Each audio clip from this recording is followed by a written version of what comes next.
আমরা কেন্দ্রীয় সরকারের যে মন মানসিকতা ইন্টেনশন, এটাতে আমরা তাহলে রেলটা ছাড়ার আগে আমরা একটু প্ল্যাটফর্মে চলে আসি, তাই না? আমরা শিয়ালদা স্টেশন প্ল্যাটফর্মে চলে আসি, আমরা হাওড়া স্টেশন প্ল্যাটফর্মে চলে আসি।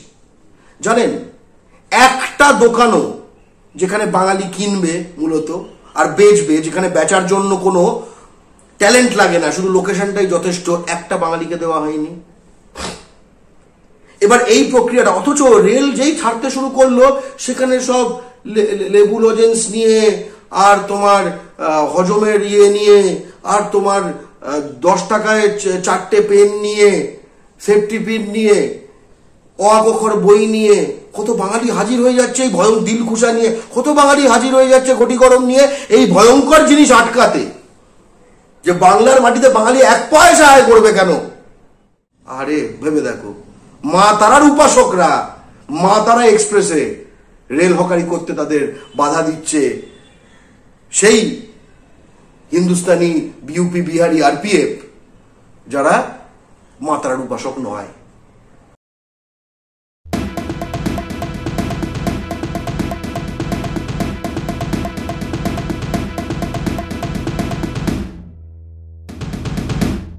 খুব ভুল না হলে যেটা জামাই ষষ্ঠীর দিন আমরা লক্ষ্য করলাম যে রেল হকার রাকেশ ঘোষালকে ট্রেন থেকে ধাক্কা মেরে ফেলে দিয়ে একজন আরপিএফ তাকে মেরে ফেললো। এর আগে আমরা লক্ষ্য করেছিলাম যে বেশ কিছু জায়গায় এই হকার উচ্ছেদ, হকারদের ওপর অত্যাচার আরপিএফ এর তরফ থেকে, এরকম বেশ কিছু ঘটনা বিক্ষিপ্ত ভাবে আমরা প্রায়ই লক্ষ্য করে থাকি। প্রায় সমস্ত রকম রেল স্টেশনে এই ঘটনা দেখা যায়, কিন্তু এবারের ক্ষেত্রে যেন এক স্টেপ এগিয়ে গিয়ে একজন মানুষকে মেরেই ফেলা হলো। তার দোষ কি? সে তোলা দিতে হয়তো রাজি হয়নি, এবং দেখা যাচ্ছে যে তার পরিবারের একজন বাচ্চা ছেলে রয়েছে, তার স্ত্রী রয়েছে, এবং মানে সার্বিকভাবে দেখতে গেলে প্রত্যেক হকার কোথাও গিয়ে তারা যেহেতু সরকারি স্তরে বা অনেকের ক্ষেত্রে কাজের জায়গা থেকে চাকরি পাচ্ছে না ইত্যাদি ইত্যাদি নানা কারণে তাদের জীবিকা নির্বাহ করবার জন্য ট্রেনকে তারা মূলত ব্যবহার করে থাকে এবং তার উপরে নির্ভর করেই তাদের জীবন জীবিকা চলে। এটা কতখানি অন্যায়? মানে একজন আরপিএফ তার মনে হলো এবং সে তাকে ধাক্কা মেরে ফেলে দিল এবং তার মৃত্যু হয়ে গেল। মানুষের জীবন কি এতখানি ঠুনকো? এই যে পুরো ঘটনাটি ঘটানোর সাহস, ঘটনাটি ঘটানোর যে নৃশংসতা, ঘটনাটি যে ঘটে গেল অথচ সেটা তোমার 24 ঘন্টা TV9 রিপাবলিক বারবার করে দেখাচ্ছে না, ঠিক আছে, এরকম একটা ভয়ঙ্কর ঘটনা ঘটে গেল। এইটা যদি তুমি বুঝতে চাও, তুমি এতক্ষণ ওরে প্রশ্ন বিন্যাসটি যেভাবে করলে, ঠিক আছে, বিশেষণহীন বিশেষণ এরকম ব্যবহার করলে, ওগুলোতে বিশেষণ যোগ করলেই দেখবে খুব স্পষ্ট হয়ে যাবে এটা কেন হয়েছে।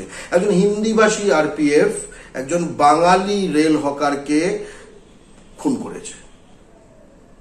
আজ পর্যন্ত বাংলার মাটিতে হিন্দিভাষী আরপিএফ কোনো হিন্দিভাষী রেল হকারকে খুন করেনি, আজ পর্যন্ত না।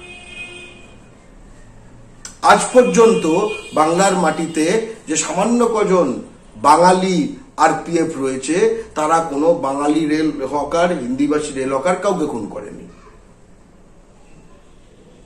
হিন্দিভাষী আরপিএফরা প্রতিদিন বাঙালি রেল হকার হোক, বাঙালি সাধারণ যাত্রী হোক, বাঙালি যে কেউ হোক, তাদেরকে মারে, পেটে গালাগাল করেন, নারীদের ওপর আক্রমণ করা থেকে শুরু করে হাজারো ক্রাইমে তারা যুক্ত। এটা কখন হয়? এটা একটা সাম্রাজ্যবাদী, ঔপনিবেশিক সাম্রাজ্যবাদী শাসনে হয়, যেখানে যারা শাসিত তাদের প্রাণের কোনো দাম থাকে না। রাকেশ ঘোষাল যার কথা বলছো, মাথায় রেখো, বাংলা পক্ষ তুমি জানো, তুমি সেখানে উপস্থিত ছিলে। বাংলা পক্ষ এই বাংলার মাটিতে তথা ভারতের মাটিতে প্রথম সংগঠন যেটা এই ঘটনার কয়েক ঘন্টার মধ্যে, সেদিনই আমরা বাংলার একাধিক জেলায় আমরা এটা নিয়ে প্রতিবাদ কর্মসূচি সংগঠিত করি, ঠিক আছে, দক্ষিণ 24 পরগনায়, হুগলিতে, একাধিক জায়গায়। কিন্তু আমরা যদি এটা রেল হকার এর ঘটনাটা এই, তার ঘটনাটা তাই, তার পেশাজীবী এই জীবী এই করি, তাহলে আমরা সাম্রাজ্যবাদী শাসনে, একটি উপনিবেশিক শাসনে একটি নিপীড়িত জাতির প্রতিটি মানুষের কি অবস্থা হয়, তার প্রাণের দাম, তার কখন এক লহমায় তার প্রাণ চলে যাবে, তার কোনটা তার পাপ হয়ে যাবে, কখন সে পঙ্গু হয়ে যাবে, কখন তার প্রাণ হারাবে, কখন তার সন্তান অনাথ হবে, এর কোনো গ্যারান্টি থাকে না।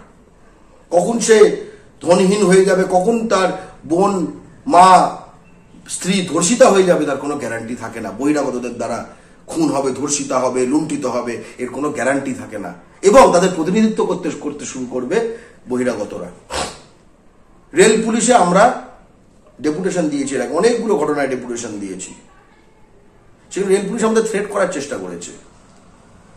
বড় বড় অফিসার রেল পুলিশের এনে সাদা পোশাকে, আমরা যখন আমাদের সংখ্যার জোর দেখিয়েছি, পালিয়ে গেছে, ইঁদুরের মতো পালিয়ে গেছে রেল পুলিশ। এই যে রেল পুলিশ, এই যে রেলে যে রিক্রুটমেন্ট, এই সবকটা এগুলো অধিকাংশই ক্রিমিনাল, এরা জালি, এরা সলভার গ্যাং, এরা পেপার আউট, এইভাবে এরা সব ঢুকেছে। আমি শিক্ষার কথা যাচ্ছি না, ইনকম্পিটেন্ট কিন্তু ক্রিমিনাল মাইন্ডেড, কারণ তারা ওই পথে ঢুকেছে। সর্বজন বিদিত যে রেল পুলিশ মেরেছে তার বসও ওইভাবেই ঢুকেছে, তার বসও ওইভাবে ঢুকেছে, ডিজি অব্দি সব ওইভাবে ঢুকেছে। যে ডিআরএম সেটা জালি, আইএস আইপিএস গুলো জালি, এদের নিট জালি, এদের নেট জালি, এদের সব জালি। এটা ক্যান্সার। এবং আমরা এই ক্যান্সার বাংলার মাটি থেকে উপড়ে ফেলতে চাই। আমরা এর সমাধান খুব স্পষ্ট করে বলতে চাই। এক, কেন্দ্রীয় সরকার কি চেষ্টা করছে, রেলগুলোকে, এর মধ্যে একটা যেরকম জাতিবিদ্বেষ রয়েছে, আবার একই সময় কেন্দ্রীয় সরকার একটা পলিসিগত ব্যাপার রয়েছে। কেন্দ্রীয় সরকার চাইছে যে দুটো জিনিস, যে আমি রেলে হকারি টেন্ডার, রেলে হকারির বিরুদ্ধে তারা নয়, কিন্তু রেলে হকারি করে আয় করবে বাংলার মাটিতে, বাঙালি কিছু একটা কিনবে, সেটা থেকে আয় করবে বাঙালি। এ কি অদ্ভুত কথা! আপনার শুনে অদ্ভুত মনে, এটা আবার অদ্ভুত বলছি কেন? আমরা কেন্দ্রীয় সরকারের যে মন মানসিকতা, ইন্টেনশন, এটাতে আমরা তাহলে রেলটা ছাড়ার আগে আমরা একটু প্ল্যাটফর্মে চলে আসি, তাই না? আমরা শিয়ালদা স্টেশন প্ল্যাটফর্মে চলে আসি, আমরা হাওড়া স্টেশন প্ল্যাটফর্মে চলে আসি। জানেন, একটা দোকানও যেখানে বাঙালি কিনবে মূলত আর বেচবে, যেখানে বেচার জন্য কোনো ট্যালেন্ট লাগে না, শুধু লোকেশনটাই যথেষ্ট, একটা বাঙালিকে দেওয়া হয়নি। এবার এই প্রক্রিয়াটা, অথচ রেল যেই ছাড়তে শুরু করলো, সেখানে সব লেবু লজেন্স নিয়ে, আর তোমার হজমের নিয়ে, আর তোমার 10 টাকায় 4টে পেন নিয়ে, সেফটি পিন নিয়ে, অক্ষর বই নিয়ে কত বাঙালি হাজির হয়ে যাচ্ছে, এই দিলখুশা নিয়ে কত বাঙালি হাজির হয়ে যাচ্ছে, ঘটি গরম নিয়ে, এই ভয়ঙ্কর জিনিস আটকাতে। যে বাংলার মাটিতে বাঙালি 1 পয়সা আয় করবে কেন?